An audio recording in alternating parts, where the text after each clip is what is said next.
Hello guys, your पाठशाला with Ashok में आपका स्वागत है। आज हम बात करने वाले हैं उस व्यक्ति की जो पूरे राज्य की सरकार चलाता है, जिसके एक फैसले से लाखों लोगों की जिंदगी प्रभावित होती है। लेकिन सोचिए, अगर किसी राज्य में मुख्यमंत्री नहीं हो तो क्या होगा, सरकार कौन चलाएगा और मुख्यमंत्री बनता कैसे है। तो आज की क्लास में हम जानेंगे कि मुख्यमंत्री कौन होता है, मुख्यमंत्री की नियुक्ति कैसे की जाती है और मुख्यमंत्री की शक्तियां और कार्य क्या क्या हैं।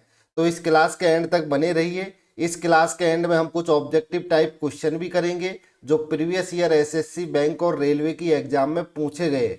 मैं आपको गारंटी देता हूं, अगर आप इस क्लास में एंड तक बने रहते हैं तो मुख्यमंत्री से रिलेटेड कोई भी क्वेश्चन आपका एग्जाम में गलत नहीं होगा।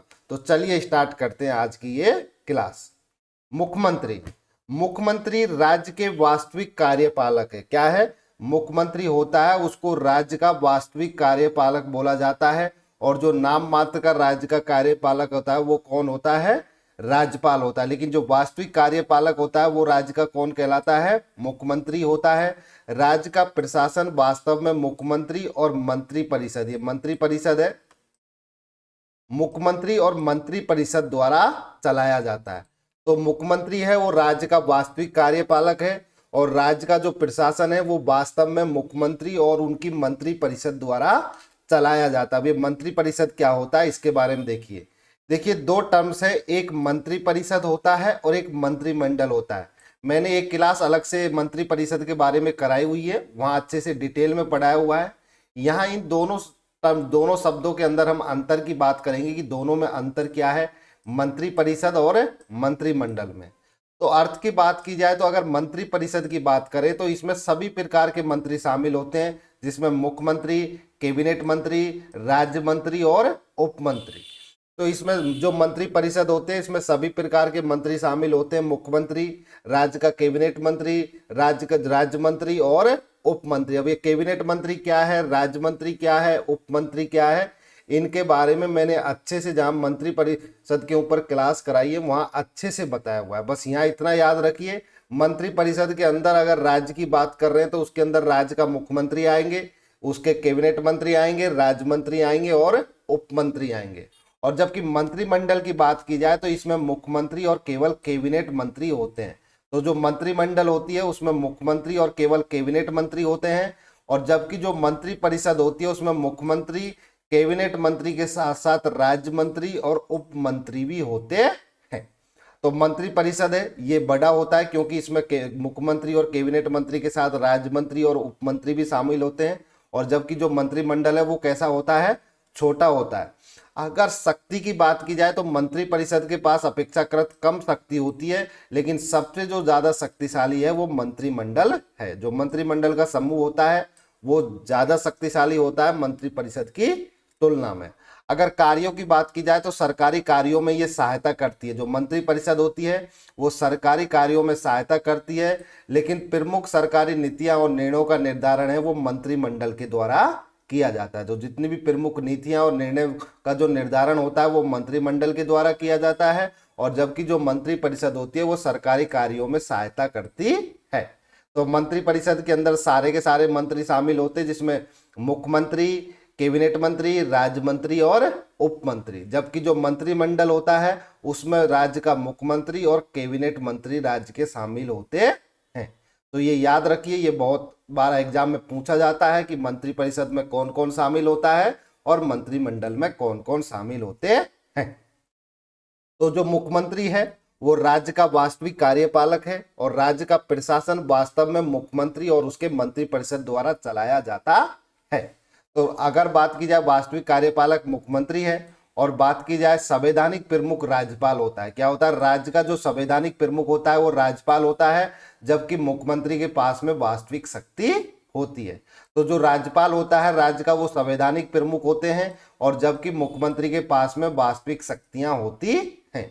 अब बात की जाए मुख्यमंत्री के कार्यों की तो मुख्यमंत्री राज्य सरकार में सबसे महत्वपूर्ण मंत्री होते हैं। जो मुख्यमंत्री होता है वो राज्य सरकार में सबसे महत्वपूर्ण मंत्री होता है, वह मंत्री परिषद का नेता होता है। क्या होता है? जो हमारी मंत्री परिषद होती है जिसके अंदर कैबिनेट मंत्री, मुख्यमंत्री, राज्य मंत्री और उप मंत्री शामिल होते हैं, उनका क्या होता है? वो नेता होता है। क्या होता है? वो उनका लीडर होता है, मुख्यमंत्री पूरे राज्य का प्रशासन का संचालन करते हैं और पूरे राज्य में जो प्रशासन का संचालन है वो मुख्यमंत्री के द्वारा किया जाता है। अगर हम सरल शब्दों में बात करें तो मुख्यमंत्री राज्य सरकार का प्रमुख प्रशासक और नेता होता है। तो जो मुख्यमंत्री है वो राज्य का प्रमुख प्रशासक और नेता होता है। जो वास्तविक शक्ति होती है वो मुख्यमंत्री के पास ही होती है, जबकि जो राज्यपाल होता है वो ओनली संवैधानिक प्रमुख होते हैं। नेक्स्ट, अब हम बात करते हैं मुख्यमंत्री से संबंधित कुछ इंपॉर्टेंट आर्टिकल है जो एग्जाम में पूछे जाते हैं डायरेक्टली। ये 4 आर्टिकल आप याद रखिए, एग्जाम में यहां से पूछा जाता है क्वेश्चन। सबसे पहले बात करते हैं आर्टिकल 163, तो मंत्री परिषद की सलाह की बात करता है। राज्यपाल अपने अधिकांश कार्यों का प्रयोग मुख्यमंत्री और मंत्री परिषद की सलाह पर करता है। तो जो मंत्री परिषद होगी वो राज्यपाल को क्या देगी? अपनी सलाह देगी। क्या देगी? सलाह देगी। इसकी बात आर्टिकल 163 में की गई। अब जैसे मंत्री परिषद मैंने बोला तो आपके दिमाग में आना चाहिए मंत्री परिषद में कौन कौन शामिल होते हैं? मुख्यमंत्री, कैबिनेट मंत्री, राज्य मंत्री और उप मंत्री, ये याद रखिए। और जबकि जो हमारा मंत्रिमंडल है उसमें मुख्यमंत्री और कैबिनेट मंत्री होते हैं। तो आर्टिकल 163 में मंत्री परिषद की सलाह की बात की गई है। राज्यपाल अपने अधिकांश कार्यों का प्रयोग मुख्यमंत्री और मंत्री परिषद की सलाह पर करता है। आर्टिकल 164 में मुख्यमंत्री और मंत्रियों की नियुक्ति की बात की गई है। किसकी बात की गई है? मुख्यमंत्री और मंत्रियों की नियुक्ति की।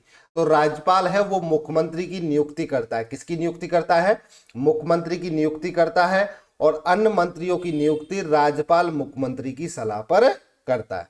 तो जो मुख्यमंत्री है उसकी नियुक्ति राज्यपाल के द्वारा की जाती है। उसके बाद में जितने भी अन्य मंत्री होते हैं, कैबिनेट मंत्री, राज्य मंत्री और उप मंत्री, तो उनकी जो नियुक्ति है वो राज्यपाल मुख्यमंत्री की सलाह पर करता है कि किसको कैबिनेट मंत्री बनाना है, किसको शिक्षा मंत्री बनाना है, किसको होम मिनिस्टर बनाना है। ये सारी की सारा जो सलाह मुख्यमंत्री है राज्यपाल को देता है। उसके बाद ही राज्यपाल किसको कौन सा मंत्री बनाना है वो करता है। और वो किसकी सलाह पर बनाता है? मुख्यमंत्री की सलाह पर करता है। और जो मंत्री परिषद है वो सामूहिक रूप से विधानसभा के प्रति उत्तरदायी होती है। याद रखिए, ये तीनों फैक्ट एग्जाम में बार बार पूछे जाते हैं।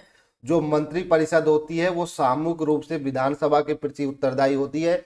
इसका मतलब ये, अगर ये विधानसभा में अपना बहुमत खो देते हैं तो पूरी की पूरी मंत्री परिषद को क्या देना होता है? इस्तीफा देना होता है। तो आर्टिकल 164 मुख्यमंत्री और मंत्रियों की नियुक्ति की बात करता है। राज्यपाल है जो मुख्यमंत्री की नियुक्ति करता है। और जितने भी अन्य मंत्री होते हैं, कैबिनेट मंत्री, राज्य मंत्री या उप मंत्री, उनकी जो नियुक्ति है वो राज्यपाल मुख्यमंत्री की सलाह पर ही करता है कि किस जो मुख्यमंत्री है वो राज्यपाल को बोलेगा भाई इसको कैबिनेट मंत्री बना दो, इसको राज्य मंत्री बना दो और इसको उप मंत्री बना दो। तो जितने भी अन्य मंत्री हैं उनकी नियुक्ति राज्यपाल के द्वारा ही की जाती है, बट मुख्यमंत्री की सलाह पर की जाती है। और जो मंत्री परिषद है वो सामूहिक रूप से विधानसभा के प्रति उत्तरदायी है। अगर वो विधानसभा में अपना बहुमत खो देती है, अपना बहुमत सिद्ध नहीं कर पाती है, तो पूरे की पूरी मंत्री परिषद को इस्तीफा देना होता है। अब बात करते हैं आर्टिकल 166। तो आर्टिकल 166 में राज्य के कार्य की बात की गई है। तो राज्य सरकार के सभी कार्य राज्यपाल के नाम पर किए जाते हैं, लेकिन मुख्यमंत्री और मंत्रिपरिषद वास्तविक संचालन करती है। तो राज्य के जितने भी कार्य हैं वो सारे के सारे कार्य हैं वो राज्यपाल के नाम से किए जाते हैं। जैसे केंद्र के सारे कार्य राष्ट्रपति के नाम से होते हैं, ऐसे ही राज्य सरकार के जो जितने भी कार्य हैं सारे के सारे कार्य राज्यपाल के नाम पर किए जाते हैं। लेकिन मुख्यमंत्री और जो मंत्री परिषद है वो वास्तविक संचालन करती है। वास्तविक संचालन मुख्यमंत्री और मंत्री परिषद की करती है, लेकिन जितने भी काम हैं वो राज्य सरकार के सारे राज्यपाल के नाम पर किए जाते हैं। एक है आर्टिकल 167, इसमें मुख्यमंत्री के कर्तव्य की बात की गई है। यह मुख्यमंत्री का कर्तव्य है कि वह राज्यपाल को राज्य प्रशासन और मंत्री परिषद के निर्णयों की जानकारी दे। तो ये मुख्यमंत्री का कर्तव्य है। आर्टिकल 167 में बताया गया है कि वो राज्यपाल को राज्य के प्रशासन के बारे में भी, कैसे प्रशासन चल रहा है, क्या स्थिति चल रही है राज्य में, और मंत्री परिषद ने क्या क्या निर्णय लिए, उन सारी जानकारी किसको देता है? राज्यपाल को देगा। तो ये मुख्यमंत्री का कार्य है कि मुख्यमंत्री का यह कर्तव्य है कि वह राज्यपाल को राज्य प्रशासन और मंत्री परिषद के निर्णयों की जानकारी दे। अब बात करते हैं मुख्यमंत्री की नियुक्ति। मैंने आपको आर्टिकल 164 में बताया था ना कि राज्यपाल मुख्यमंत्री की नियुक्ति करता है। अब राज्यपाल मुख्यमंत्री की नियुक्ति कैसे करता है इसके बारे में समझते हैं। अब ये तो नहीं है कि राज्यपाल सीधे ही किसी को मुख्यमंत्री बना देगा, उसका भी एक प्रोसेस होता है, उसी को जाके राज्यपाल मुख्यमंत्री बनाता है। तो राज्यपाल मुख्यमंत्री की नियुक्ति कैसे करता है इसकी बात करते हैं। तो मुख्यमंत्री की नियुक्ति कैसे होती है, तो व्यवहारिक रूप से क्या होता है, विधानसभा के चुनावों के बाद राज्यपाल बहुमत प्राप्त करने वाली राजनीतिक दल के नेता को मुख्यमंत्री नियुक्त करते हैं। तो जैसे ही विधानसभा का चुनाव होता है तो उसके अंदर एमएलए बनते हैं, और जितने भी एमएलए बनते हैं वो अपना क्या बनाते हैं, एक नेता डिसाइड करते हैं। और जो नेता होता है, जो बहुमत दल का जो नेता होता है, उसी को जो राज्यपाल है वो क्या नियुक्त कर देते हैं, मुख्यमंत्री नियुक्त करते हैं। तो राज्यपाल किसी को मुख्यमंत्री नियुक्त नहीं कर सकते कि अपने मन मर्जी से किसी को भी मुख्यमंत्री बना दे, ऐसा नहीं। जो विधानसभा में बहुमत दल की जो पार्टी होती है उसका जो नेता होता है, जो जितने भी एमएलए होते हैं, वो ये बोलते हैं कि हमारा मुख्यमंत्री ये बनना चाहिए, हम इसको अपना नेता बनाते हैं।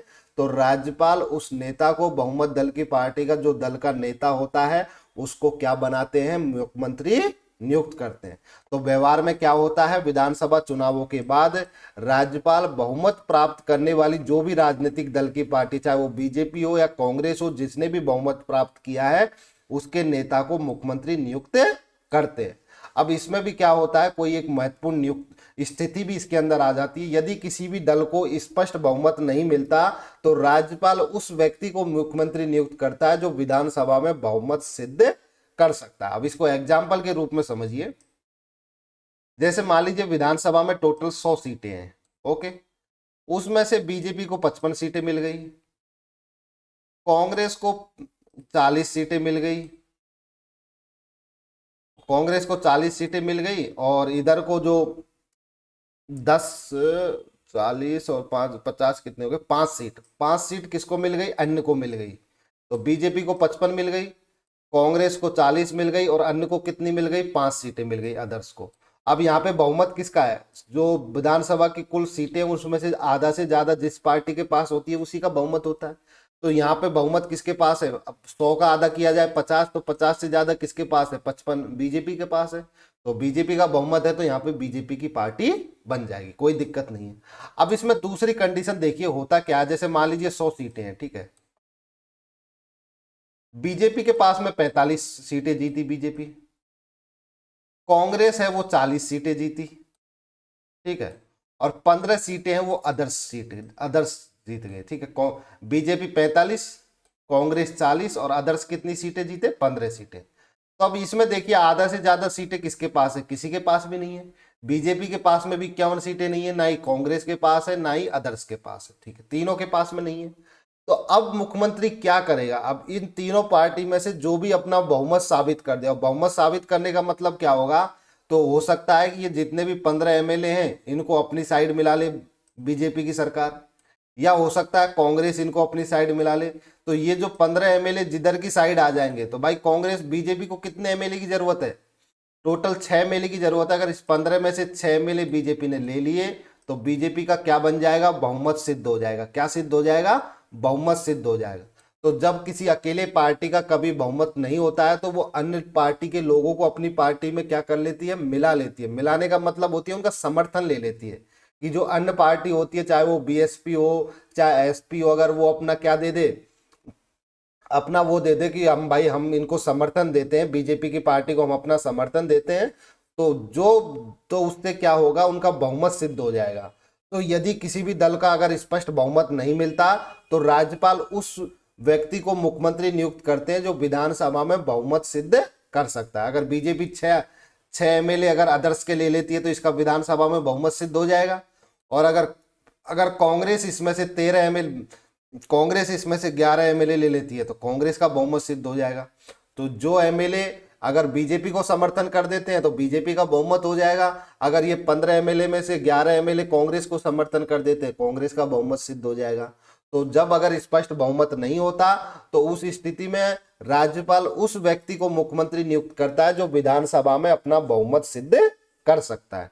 तो मुख्यमंत्री राज्य सरकार का प्रमुख होता है और राज्य का वास्तविक प्रशासक चलाता है। तो राज्य का वास्तविक प्रशासक मुख्यमंत्री के द्वारा ही चलाया जाता है और मुख्यमंत्री की नियुक्ति राज्यपाल द्वारा की जाती है। अब बात करते हैं मुख्यमंत्री बनने के लिए क्या क्या योग्यताएं होनी चाहिए। तो मुख्यमंत्री बनने के लिए किसी भी व्यक्ति को कुछ आवश्यक योग्यताएं पूरी करनी होगी। अब वो योग्यताएं कौन कौन सी है? पहली है कि वह व्यक्ति भारत का नागरिक होना चाहिए। क्या होना चाहिए? वह व्यक्ति भारत का नागरिक होना चाहिए और वह व्यक्ति विधानसभा या विधान परिषद का सदस्य होना चाहिए। या तो वो विधानसभा का सदस्य होना चाहिए या विधान परिषद का सदस्य होना चाहिए। अब इनकी योग्यता अलग अलग होगी। अगर वो विधानसभा का सदस्य होगा तो उसकी न्यूनतम आयु 25 वर्ष होगी। अगर वो विधान परिषद का सदस्य होगा तो उसकी न्यूनतम आयु 30 वर्ष होगी। तो वह व्यक्ति, पहला तो है कि जो भी मुख्यमंत्री बनना के चाहता है वो भारत का नागरिक होना चाहिए और वह व्यक्ति विधानसभा या विधान परिषद का सदस्य होना चाहिए। यदि कोई व्यक्ति मुख्यमंत्री बनता है लेकिन वह विधानसभा या विधान परिषद का सदस्य नहीं है तो 6 महीने के भीतर किसी भी सदन का सदस्य बनना आवश्यक है। तो कई बार क्या होता है, अगर कोई मुख्यमंत्री बना दिया जाता है, ना तो वो विधानसभा का सदस्य है ना ही वो विधान परिषद का सदस्य है, तो 6 महीने के अंदर उसको किसी भी सदन या तो विधानसभा या विधान परिषद का सदस्य बनना आवश्यक है।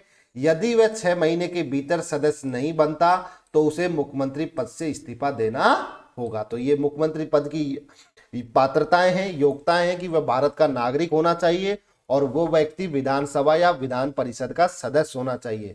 अगर वो विधानसभा या विधान परिषद का सदस्य नहीं है तो 6 महीने के भीतर किसी भी सदन या तो विधानसभा का या विधान परिषद का सदस्य बनना आवश्यक है। तो यदि वह 6 महीने के भीतर सदस्य नहीं बनता है तो उसे मुख्यमंत्री पद से इस्तीफा देना होगा। तो इसका मतलब है कि मुख्यमंत्री बनने के बाद भी उसे 6 महीने के भीतर या तो एमएलए या एमएलसी का सदस्य बनना होगा, या तो उसको विधानसभा का सदस्य बनना होगा या विधान परिषद का सदस्य। अगर वो 6 महीने के अंदर बन जाता है तो ठीक है, अगर वो 6 महीने के भीतर सदस्य नहीं बनता है तो उसे मुख्यमंत्री पद से इस्तीफा देना होगा।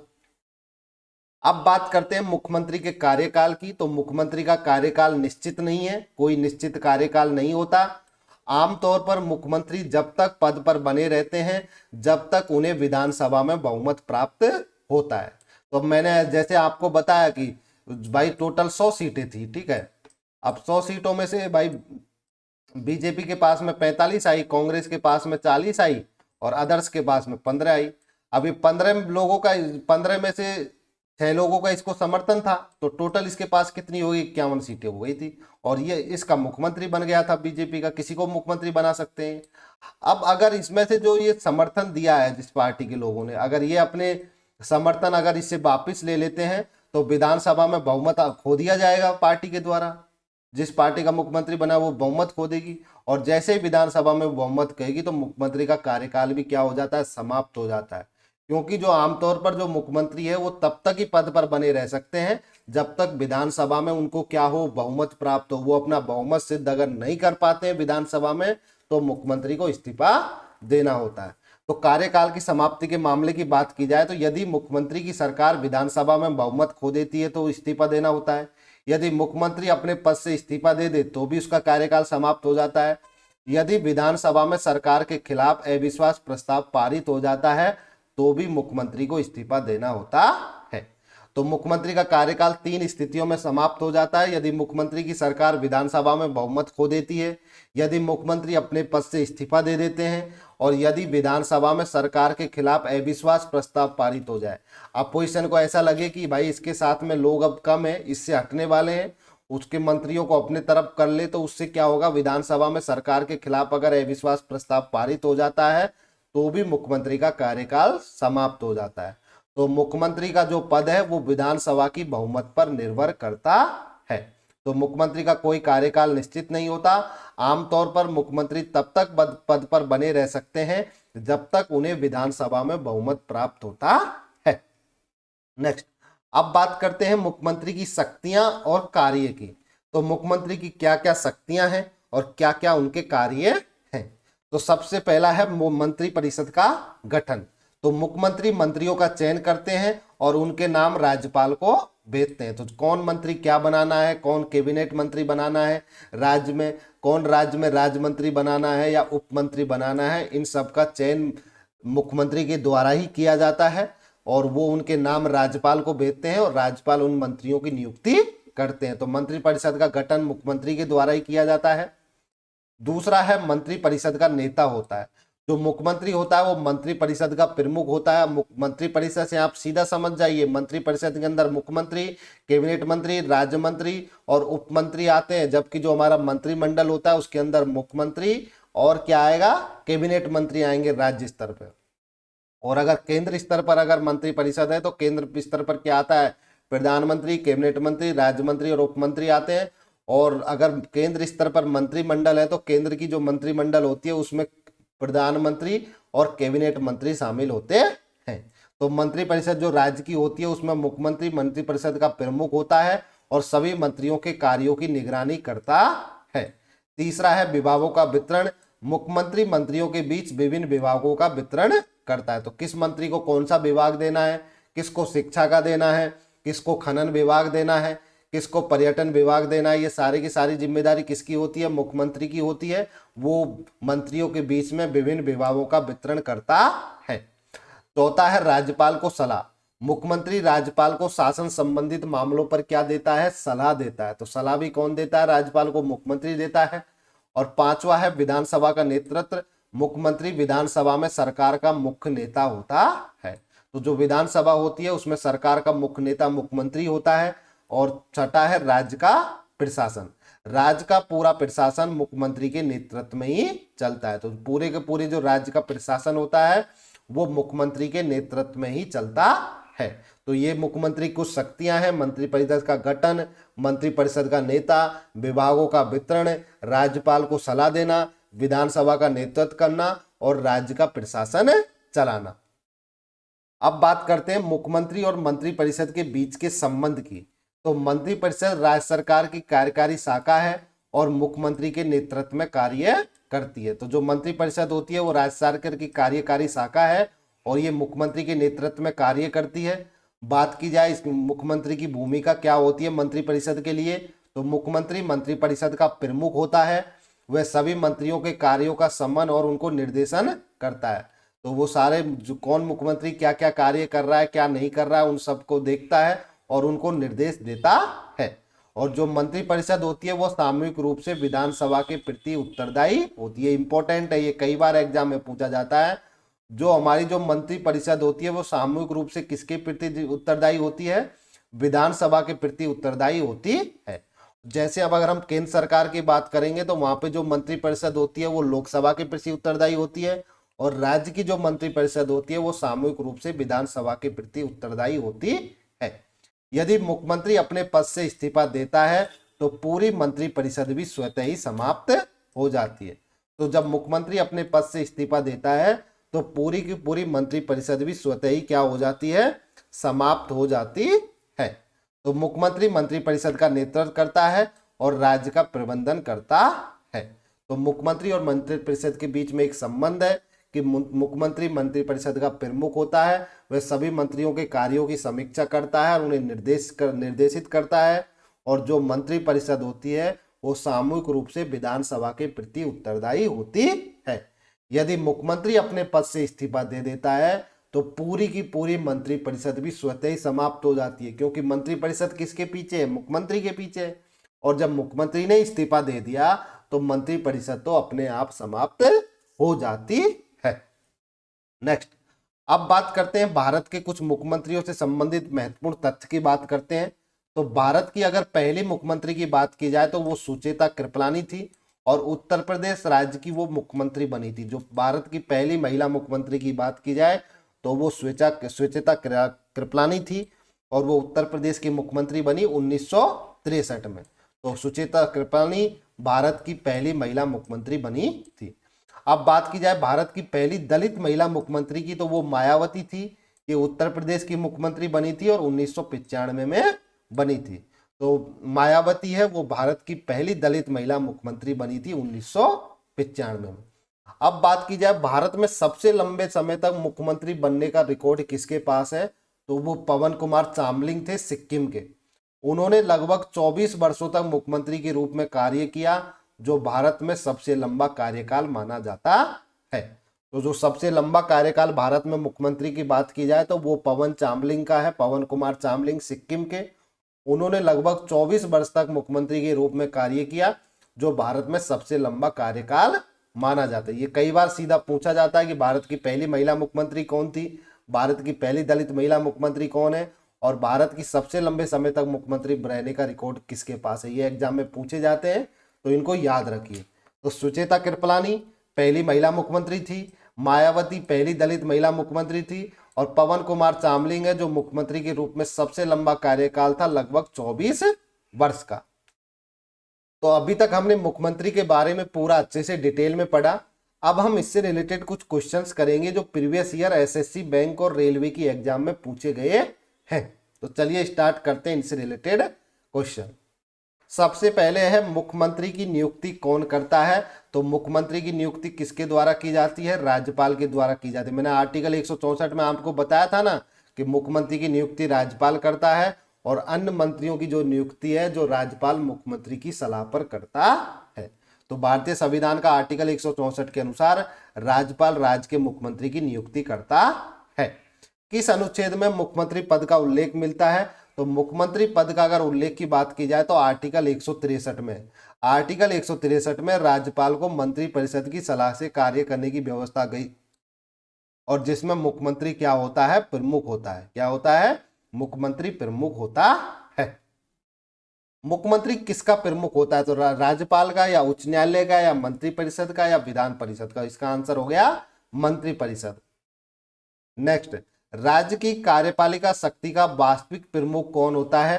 तो राज्य की जो कार्यपालिका शक्ति है उसका वास्तविक प्रमुख मुख्यमंत्री होता है, लेकिन संवैधानिक प्रमुख की बात की जाए तो संवैधानिक प्रमुख कौन होता है, राज्यपाल होता है, लेकिन वास्तविक प्रमुख की बात की जाए तो मुख्यमंत्री होता है। तो राज्यपाल नाम मात्र का प्रमुख होता है, जबकि वास्तविक कार्यपालिका शक्ति मुख्यमंत्री के पास होती है। यदि कोई व्यक्ति मुख्यमंत्री बन जाए लेकिन वह विधानमंडल का सदस्य न हो तो कितने समय में उसको सदस्य बनना आवश्यक है। तो उसका समय होता है 6 महीने। कितने महीने, 6 महीने। तो संविधान के अनुसार 6 महीने के भीतर उसको या तो विधानमंडल के अंदर, या तो उसको विधानसभा का सदस्य, विधानमंडल के अंदर विधानसभा भी आती है और विधान परिषद भी आती है, दोनों याद रखिए। विधानमंडल के अंदर विधान परिषद आती है, जहां पर एक सदनीय विधानमंडल होता है वहां ओनली विधानसभा होती है, और जहां द्विसदनीय विधानमंडल होता है वहां विधानसभा भी होती है और विधान परिषद भी होती है। तो यदि कोई व्यक्ति मुख्यमंत्री बन जाए लेकिन वो विधानमंडल का सदस्य नहीं हो, विधानमंडल का मतलब ना तो वो विधानसभा का सदस्य हो ना ही विधान परिषद का सदस्य हो, तो उसको कितना समय मिलता है जिसके अंदर वो सदस्य बन जाए, तो 6 महीने का समय दिया जाता है। मुख्यमंत्री किसके प्रति सामूहिक रूप से उत्तरदायी होते हैं। तो मुख्यमंत्री या जो मंत्री परिषद जो होती है वो सामूहिक रूप से किसके प्रति उत्तरदायी होती है, विधानसभा के प्रति उत्तरदायी होती है। मंत्री परिषद मुख्यमंत्री के नेतृत्व में विधानसभा के प्रति सामूहिक रूप से उत्तरदायी होती है। मुख्यमंत्री का मुख्य कार्य क्या है। तो मुख्यमंत्री का मुख्य कार्य होता है मंत्री परिषद का नेतृत्व करना। तो मुख्यमंत्री राज्य सरकार की नीतियों और मंत्री परिषद के कार्यों का संचालन करता है। राज्यपाल को मंत्रियों की नियुक्ति के लिए सलाह कौन देता है। तो जब राज्यपाल होता है, जब वो मंत्रियों की नियुक्ति करता है, तो मंत्रियों की नियुक्ति के लिए उसको सलाह कौन देता है, तो मुख्यमंत्री देता है। कौन देता है, मुख्यमंत्री देता है। मैंने आर्टिकल 164 में आपको बताया था। मुख्यमंत्री राज्यपाल और मंत्रिपरिषद के बीच किस रूप में कार्य करता है। तो वो एक ब्रिज सेतु के रूप में कार्य करता है। तो मुख्यमंत्री राज्यपाल और मंत्रिपरिषद के बीच ब्रिज के रूप में कार्य करता है, सेतु या ब्रिज। भारत की पहली महिला मुख्यमंत्री कौन थी। तो भारत की पहली महिला मुख्यमंत्री सुचेता कृपलानी थी, जो उत्तर प्रदेश की पहली महिला मुख्यमंत्री बनी थी। और अगर दलित की बात की जाए तो दलित कौन थी, मायावती थी। मुख्यमंत्री की शपथ कौन दिलाता है। तो जो मुख्यमंत्री है उसको जो शपथ है वो राज्यपाल के द्वारा दिलाई जाती है। तो मुख्यमंत्री को पद और गोपनीयता की शपथ है वो राज्यपाल दिलाते हैं। तो जितने भी मुख्यमंत्री हैं और जितने भी मंत्री होते हैं उन सबको शपथ कौन दिलाता है, राज्यपाल दिलाते हैं। मुख्यमंत्री पद की शपथ किस अनुसूची में दी गई, अनुसूची में दी गई है। तो आपको मैंने बताया था हमारे संविधान में टोटल 12 अनुसूचियां हैं, जिसमें से जो तीसरी अनुसूची है वो किसकी बात करती है, शपथ की बात करती है। पहली अनुसूची वो केंद्र और राज्यों के बारे में बात करती है, दूसरी अनुसूची है वो वेतन की बात करती है, तीसरी अनुसूची है वो शपथ की बात करती है, और चौथी अनुसूची है वो राज्यसभा में सीटों के आवंटन की बात करती है। तो यहाँ पे जो तीसरी अनुसूची है वो किसकी बात करती है, शपथ की बात करती है। राज्य मंत्रिपरिषद का गठन किसकी सलाह पर होता है? तो राज्य मंत्रिपरिषद का जो गठन है वो मुख्यमंत्री की सलाह पर होता है। तो मुख्यमंत्री की सलाह पर राज्यपाल मंत्रियों की नियुक्ति करता है। मुख्यमंत्री का त्यागपत्र किसे दिया जाता है? तो जब अपना मुख्यमंत्री त्यागपत्र देगा तो वो किसको देगा? राज्यपाल को देता है। मुख्यमंत्री का कार्यकाल किस पर निर्भर करता है? तो मुख्यमंत्री का जो कार्यकाल है वो विधानसभा के विश्वास पर निर्भर करता है। तो जब तक मुख्यमंत्री को विधानसभा का विश्वास प्राप्त रहता है तब तक वह अपने पद पर बना रहता है। राज्य में वास्तविक शासन किसके हाथ में होता है? तो राज्य का जो वास्तविक शासन की बात की जाए तो वो किसके हाथ में होता है? मुख्यमंत्री के हाथ में होता है। तो वास्तविक प्रशासनिक शक्ति मुख्यमंत्री और उसकी मंत्रिपरिषद के पास होती है। मंत्रिपरिषद की सलाह पर कौन मंत्रियों को पद से हटा सकता है? तो मुख्यमंत्री की सलाह पर कौन पद से मंत्रियों को हटाता है? तो वो राज्यपाल हटाता है। और राज्यपाल किसी भी मंत्री को जब पद से हटाता है या किसी भी मंत्री को कौन सा पद देना है उस सबके लिए किससे सलाह लेता है? मुख्यमंत्री से लेता है। Thank you for watching this video. अगर आपको ये वीडियो अच्छी लगे तो वीडियो को लाइक कीजिए, अपने दोस्तों के साथ में शेयर कीजिए और अगर चैनल पर पहली बार आए हो तो चैनल को सब्सक्राइब कर लीजिए। Thank you all of you.